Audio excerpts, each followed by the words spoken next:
Ingin belajar bersama Buya Yahya kapanpun dan dimanapun? Dapatkan segera flashdisk MP3 Buya Yahya. Berisikan berbagai materi kajian lengkap bersama Buya Yahya.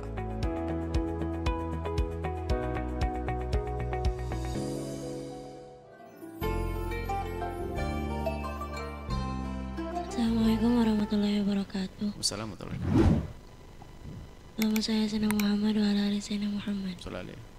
Afwan Buya izin bertanya. Bagaimana Buya jika seorang wanita memiliki suami yang memiliki prinsip pemberian nafkah dengan cara istri meminta kebutuhannya lalu suami yang memenuhinya. Jadi uang sepenuhnya dipegang suami Buya. Apa itu? Dan Apa yang terakhir? Kalimat terakhir. Kalimat terakhir diulang. Saya tidak dengar. jadi uang sepenuhnya dipegang suami Buya. Uang dipegang suami Buya. Sepenuhnya. Baik. Dan suami pun menasehati, saya itu suami paling baik dibanding yang lain. Kamu harusnya bersyukur, saya kasih motor, mobil, rumah, dan semua kebutuhan kamu. Padahal di sisi lain Buya, istri pun ingin seperti wanita lain yang memanage uang sendiri. Sebenarnya Buya, bagaimana model pemberian nafkah yang diajarkan syariat Islam? Mohon bimbingannya Buya. Syukran. Wassalamualaikum warahmatullahi wabarakatuh. Assalamualaikum warahmatullahi wabarakatuh. Masya Allah. Itu titipan kan? Belum. Yang bertanya belum nikah. Itu pasti titipan. Itu wanita aneh semacam itu. Sudah dikasih motor, mobil dan sebagainya, masih punya keinginan yang aneh-aneh. Dikasih makan dan sebagainya. Suami kalau punya rezeki, dia berhak memegang uangnya secara utuh, seutuhnya, sepenuhnya. Karena suami itu punya tanggung jawab, bukan istrinya saja, bisa saja ibundanya, ayahandanya, kemudian nolong orang lain. Istri adalah diberi nafkah. Nafkah ya secukupnya. Secukupnya artinya ya sudah sampai motor, mobil segala macam, ini lebih sekali. Memang ada sebagian suami membebaskan untuk tahu, karena memang istrinya bisa dimengerti. Sebab ada istri itu, suaminya itu baru naik gaji saja sudah kreditnya nambah. Itu ada perempuan begitu. Tahu suaminya mau naik gaji itu langsung sudah kredit macam-macam. Itu ada model istri semacam itu ada. Bisa jadi wanita tersebut memang nggak bisa dipercaya. Buktinya apa? Pertanyaannya begitu tadi. Emang kan nggak percaya kalau kehabisan baru dikasih, kasih nggak bisa dipercaya sebabnya. Kalau dikasih banyak pun ya macam-macam belinya. Sudah dikasih mobil motor kok masih bertanya macam-macam. Saya ingatkan kepada wanita itu menjadikan suamimu seperti itu.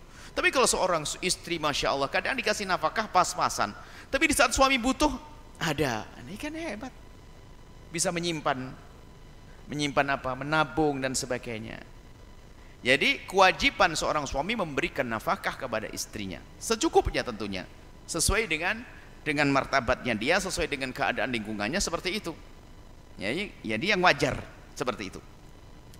Kemudian bagi seorang istri, ya kalau menginginkan tinggal minta saja dengan bahasa yang indah, dan akan dibelikan. Bang, saya minta tabungan, bakal dikasih. Makanya dari segi pertanyaan, kalau pertanyaan titipan, maka dari segi pertanyaan menunjukkan kalau istri pengen lebih, padahal aku ini sudah ngasih mobil. Lalu sang wanita menginginkan, aku pengen seperti perempuan yang lain, nggak punya mobil, nggak punya motor, ya mau kayak itu. Jadi dia sebenarnya ada ketamaan, wanita semacam ketamaan. Sampaikan dari yang bertanya itu. Tidak perlu tamak, sudah dicukupi sama suami. Jadi kalau memang istri itu benar, suami akan percaya. Sebab betul suami ada yang kasih duit berapa habis, kasih berapa, wah kalau begitu saya tanya kepada teman saya saja, umumnya sebulan berapa? Ya kasih berapa gini. Akhirnya apa? Ya dipasin karena diperkirakan, pasti sudah tanya kepada yang lainnya. Sebab dikasih banyak habis juga, misalnya kasih juta habis, 10 juta juga habis. Wah pusing ini. Akhirnya tanya, kasih berapa? Oh ya 2 juta lah. Oke, 2 juta, 1 juta. Kasih begitu. Cukup gak cukup ini? Karena Pak sudah bertanya kepada yang lainnya. Nggak mungkin ada anaknya lalu nggak dikasih makan itu. Lalu sang istri karena tamak masih menginginkan lebih. Bahkan ada lagi sampai protes, suami kok Buya gajinya kok nggak dikasih tahu sama saya. Nah, inting mempermasalahan berapa gajinya ini bermasalah kok. Sudah bermasalah menanyakan gaji suami. Loh, kok nggak boleh Buya? Suamimu itu adalah punya tanggung jawab. Ibunya, adik-adiknya, kalau fakir dia yang ngurusi kok. Coba kalau duitnya dikasihkan kepadamu, wahai wanita yang kayak begini tadi, nggak kira bantu iparnya, nggak kira. Dan wahai para suami,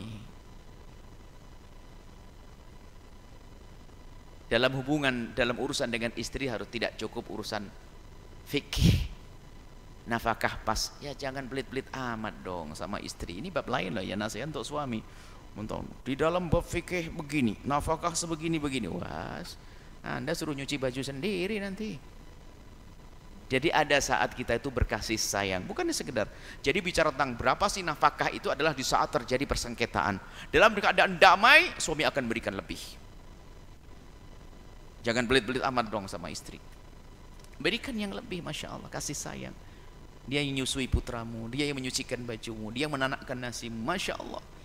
Makanya rata-rata dalam suami istri itu adalah sudah bukan masuk bab fikih, menuntut hak, tapi sudah masuk kelas suluh damai. Istrinya di rumah menjalankan kewajiban suami, mencuci baju, menanak nasi, istri pun melebihkan, Masya Allah, indah hidup begitu. Bahkan kerjaan suami kadang ditangani istri, istri suami indah.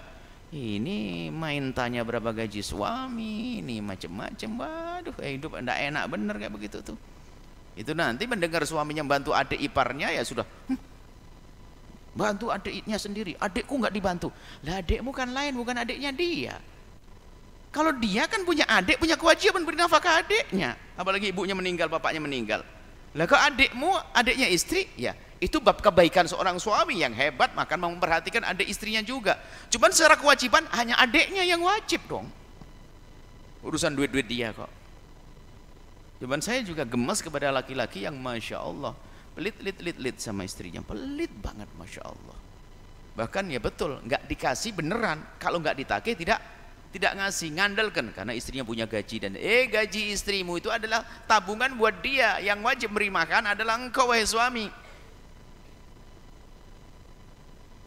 Harus seimbang dong hidup ini, suaminya bener, istrinya bener, hebat hidup, enak hidup. Kalau nggak seimbang ya repot, istri suaminya pelit, istrinya ada double musibah. Suaminya pelit, istrinya nuntutan, wah sakit semuanya tuh. Ada suaminya pelit, istrinya nggak nuntutan, masih lumayan adem itu istri.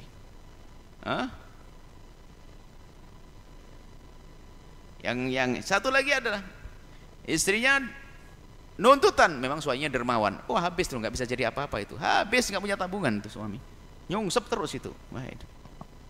Yang enak adalah damai, baik semuanya. Semoga Allah menjadikan hidup siapa yang titip bertanya tadi sudah sadar, sudah diberi oleh Allah suami yang berikan motor, mobil segala macam, syukur. Kalau betul dia ngadep ke Buya pasti tak tegur keras biar hidupnya semakin indah ini. Suruh ngadep aja ke Buya orangnya tuh. Nanti biar saya ingatkan, nanti pulang semakin mesra, indah istri suaminya, supaya tidak dibebani dengan tuntutan. Tuntutan itu menyakitkan. Dia sendiri sakit, di saat tidak dipenuhi sakit, di saat dipenuhi kadang-kadang kurang, terus akan bertambah sakit, nggak ada puasnya. Ya, semoga yang bertanya diberi kelapangan hati dan suaminya bukan pelit-pelit lagi, jadi indah semuanya. Wallahu a'lam bishawab.